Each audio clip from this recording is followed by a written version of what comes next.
We got some insight into what's happening in the U.S. and in the Eurozone, and together we're finally seeing some downside surprises on the inflation front. What is your take? Have you taken comfort in these latest prints? I think that the inflationary pressures are going to continue to subside. I think that in general, what we have is a massive slump in money growth all over the developed economies. That is certainly going to reduce inflation. And however, what we need to look at is core inflation. What really worries me is that core inflation remains extremely elevated for an environment in which rate hikes and the level of reduction of manufacturing activity and the level of weakening of credit growth should have helped core inflation be significantly lower. So on the one hand, the positive is that I think that we will continue to see a reduction in annual inflation, but that the overall core inflation will remain elevated, and that is certainly going to make central banks maintain at least the rate hike path and certainly not cut rates. I don't see a rate cut in the current macroeconomic environment. Rate cuts coming from either the Fed or the ECB in 2023, in your view? In my view, it is very likely that the ECB and the Fed around July will stop hiking rates, but I don't think that they will cut rates afterwards, because they need to deal with two very different things. On the one hand, the European Central Bank and the Fed need to deal with a banking crisis that right now is manageable, but needs rate hikes because banks have been decimated by negative rates.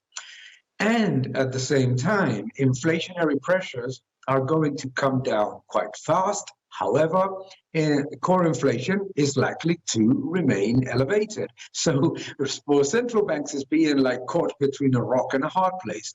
Central banks need to keep rates that are at least normalized, and on the other hand, pay attention to an economy that, as you have been showing in the last data that has been published, it is very weak.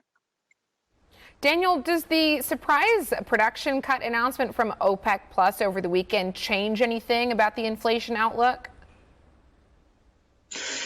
I think that the surprise cut from OPEC is a very clear sign of how weak demand is. I think that it's a reaction to a very poor picture of demand and a much slower recovery from China than was initially expected.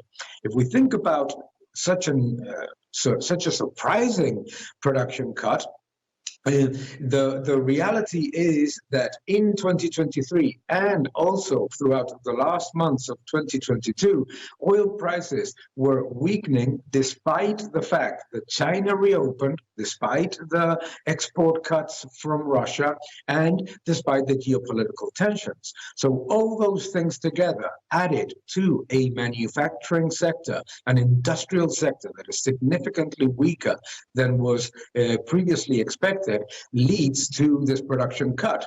So OPEC is actually basically just trying to defend the oil price, not trying to make oil prices rise for no reason. They're simply reacting to a very weak level of demand, which comes back to the inflationary pressures. I think that that's why the disparity between core inflation and headline inflation is likely to continue into the next months, because energy prices, food prices are certainly coming down much faster than those stickier elements of inflation that populate the core inflation figure. Certainly take your point about the difference between the core and the headline trends. But if we're looking at the oil price potentially moving to $95 a barrel by year end, which is what Goldman now sees, Is that going to change the trajectory of headline inflation, or it sounds like it won't necessarily have a big bearing in your view? If oil prices go to $95 a barrel, as Goldman expects, certainly there is a risk that the improvement in inflation that we are seeing into the end of the first half of the year is reversed afterwards. That is a very big, dangerous situation. $95 a barrel is not a good figure for global economic growth, considering how weak the environment is for the Eurozone in particular, but also for some of the most dependent on commodities economies.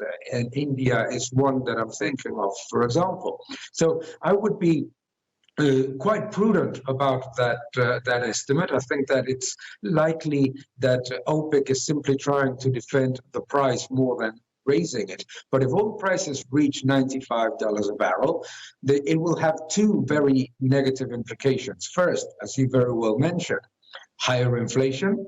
And second, and more dangerous, is that the geopolitical tensions that are created throughout and around the Ukraine invasion are likely to accelerate and get worse, because obviously $95 a barrel oil means almost 4% of GDP more oil revenues for Russia.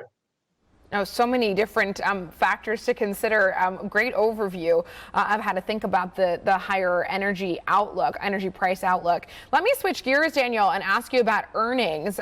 We've just wrapped up the first quarter of the year. How do you think about earnings risk, where consensus sits right now in Europe, if we can translate your economic views to what we should think, or how we should think about stocks? I think that the earnings outlook is certainly poor. We've had a very good earnings season in the fourth quarter, a surprisingly good earnings season. But all the negative signs were already embedded in that earnings season. We saw how margin compression was already evident. We saw how, for example, new orders and guidance were being sort of vaguely modified by companies. And when companies start to be sort of vague about their guidance, it is very likely that there is an earnings recession ahead. I think that consensus is likely going to undertake some cuts into earnings estimates in the first half of the year. I think that estimates of recovery of earnings in the Eurozone in particular look exceedingly optimistic. If you look at the Stoxx 600 estimates, it is basically aiming for consensus at an earnings for 2023 that would be almost 3 times higher than GDP growth. Very unlikely. So what I think is that we will it is very typical of this environment to see big earnings revision. I think that the biggest risk is in European stocks, followed by US stocks, where there is still some downgrade to go. And earnings recession is something that we should be thinking about quite in detail at this moment. Certainly take your warning. Very clear, Daniel. What about the European banks specifically? You talked about obviously the difficult earnings environment if we do see rates pause in July at the ECB from the ECB. What about the banks more broadly as an investment opportunity here? I think that banks are in a very, very difficult position. Let's put the two elements together. On the one hand, banks are going to have to make very significant provisions. They need to do it.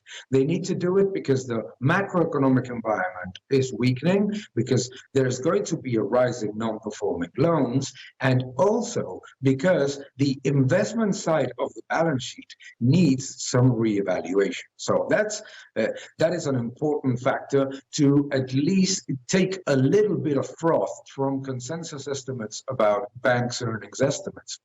What I do think is that the situation of banks right now is completely different from that of 2008. If we look at the core capital ratios, the liquidity ratios, the level of strength in the balance sheet is phenomenal compared to what we would consider a crisis environment. That is for sure. But banks need to do something about the negative domino effect that convertible contingent bonds, the famous COCOs, create on the equity. Because if the COCOs fall significantly, then the equity falls with it. And that negative perverse cycle of a destruction in the price of the convertible and the stock is something that we have seen in the past, not in banks, but in, for example, industrial companies, and that they should pay a lot of attention to. Right now, the situation with banks is manageable. The core capital ratios are much better, and we are not seeing tension in the lending between banks, which is something that I think is very important. But banks need to make provisions, make investors confident that they are cleaning up the balance sheet of the risk of non-performing loans and mark-to-market losses on their investment side, and prepare themselves for an economic situation that all of the things that we have been discussing, the production cut from OPEC, the manufacturing weakness, the level of concern about consumer confidence that is leading to a much weaker demand for credit.